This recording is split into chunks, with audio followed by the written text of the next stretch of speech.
Hi, how are you doing? Welcome to another video. I know it's been long since we had an episode, but here it is now. So today we're going to talk about the dangers of codeine abuse. Yeah, and on the channel today, the one who's going to be speaking, discussing with us about the dangers of codeine is my friend Joe Kanema from Farmers with Purpose podcast. So over to you, Joe.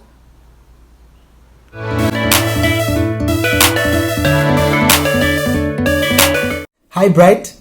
I would like to thank you for giving me this opportunity to present today on the topic of codeine. Before I go any further, I would like to, urge all the people that are watching to please head over to YouTube and subscribe to the channel Bright Mulenga. All right, now let's get into it. So, what are the dangers of codeine abuse? So there's about 3 of them. On a personal level, codeine abuse actually affects the health of an individual. So it causes conditions like depression, hallucinations. It can also lead to death as well. On a family level, codeine abuse actually causes breakdown of relationships. On a community level, codeine abuse leads to an increase in crime. So it actually threatens the safety, it threatens the security of the community and the country at large. Where can codeine be accessed? So codeine can actually be gotten from the clinic, it can be gotten from the hospital. Of course, the doctor has to prescribe it, and it can also be gotten from the black market.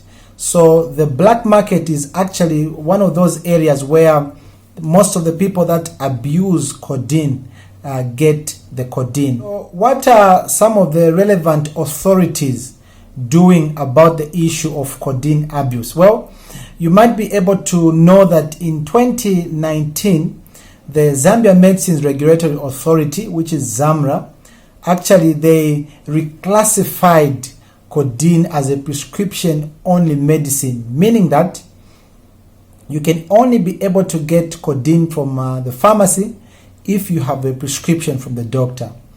And the other relevant authority, which is DEC, Drug Enforcement Commission, they are also working hand in hand with other relevant bodies to ensure that this issue of codeine abuse, not just codeine abuse but drug abuse, is brought to book. However, I feel much can be done. So it is a collective responsibility of all Zambians out there. So what can be done to prevent codeine abuse? So there's about 4 points that can be done. So on the prescribers part, prescribers need to ensure that they prescribe the shortest possible duration for treatment. They need to also look at other alternatives as well that they can prescribe. On the patient's part, patients need to take personal responsibility. On the part of pharmacists and pharmacy technologists, they need to ensure that they counsel patients properly when it comes to the use of codeine. On the part of regulatory bodies, so they need to put in strong regulatory measures to ensure that this issue is brought to book. How can we sensitize the community? Well, I take this opportunity to urge all healthcare providers, pharmacists, doctors, nurses, and all other healthcare providers to speak about this issue. So let us discourage drug abuse, not just codeine abuse. So let us work to create a healthy Zambia for all. Thank you so much for listening. Thank you very much, Joe, for sharing with us today. We really appreciate what you're doing at the Farmers with Purpose podcast.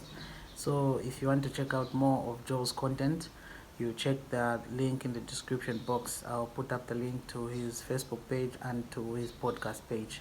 Thank you very much. Please do share the video.